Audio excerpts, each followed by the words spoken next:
Labas rytas, pasaulį. Oi, ar mane tai stebina? Nei kiek. Ar jūs turėtumėt kažkaip biški susimastyti? Nu, jau būtų pats laikas. Nuo kada ir ką bendro turi 3 pavargę komikai ir krašto gynyba? Nu, ką jie turi bendro? Aš pasakysiu, ką jie turi bendro. Jie turi eterį. Jie nusipirko jų eterį, jie nusipirko jų nuomonės. Liūdniausia, kad tai yra žmonės tipo ale nuomonių formuotojai, kurie nebegali turėti savo nuomonės.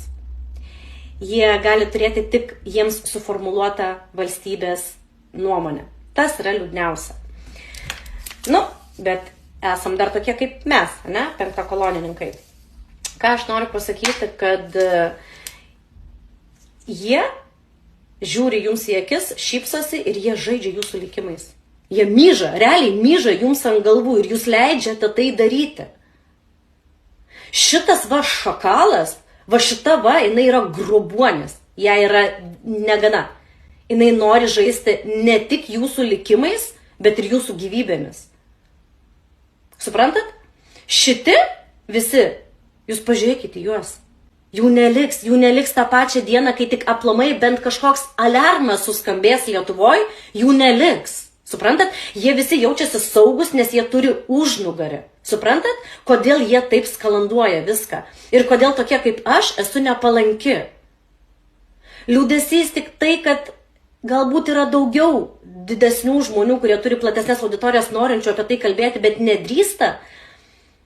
Ir aš puikiai suprantu, kodėl, nes aš perėjau ką tik per tą visą kibernetinę ataką ir taip toliau, bet ar mane tai palaužė, ar mane tai sustabdė? Ne. Suprantat? Ir kažkas turi tą daryti. Aš neturiu nieko bendro su politika. Absoliučiai nieko bendro.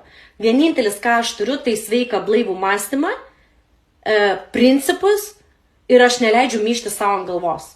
Va ką turiu aš. Ir mūsų tokių yra labai daug. Dabar pats laikas juos cancelinti. Visur, kur galite. Cancel Šakalienę. Cancel Stonkų, cancel tą trijulę, cancel negyvą eterį. Dabar jūs turite savo progą padaryti tai, kas jiems yra labai nepalanku. Viskas, daugiau aš nieko nesakysiu nei pusę žodžio, nes ar iki jūsų daeis ar nedaeis, nežinau, jiems turbūt skaudžiausia ir bus. Nes tai yra jų pragyvenimo šaltinis. Toks atrodo tuščias ramzas jums kažką sakyti, bet aš toliau būsiu jiems nepatogi ir mes toliau sveiko proto žmonės kažkaip, vis tiekgi žmonės ateis tą dieną, taigi anksčiau ir vėliau. Taigi jūs žinot, kad adata visada išlenda iš maišo, visada. Tai ateis anksčiau ir vėliau tą dieną ir aš žinosiu, kad aš padariau viską, ką galėjau, kad man nemyštų ant galvos. Ir man nemyš.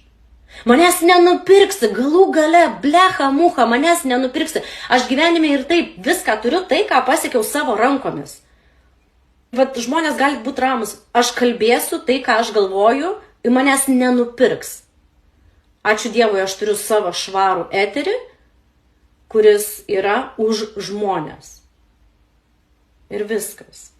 Tai čia yra daugiau negu aišku, kodėl Stonkus taip asmeniškai priėmė mano pasisakymą, nes tai yra jo kranelis. Tai yra jo ateitis. Jie žaidžia jūsų likimais ir jūsų ateitimi, nes jūs tiesiog tūpai jų klausote. Viskas, daugiau aš neturiu ką jums pasakyti. Tai va, einu dirbti ir užsidirbti pati.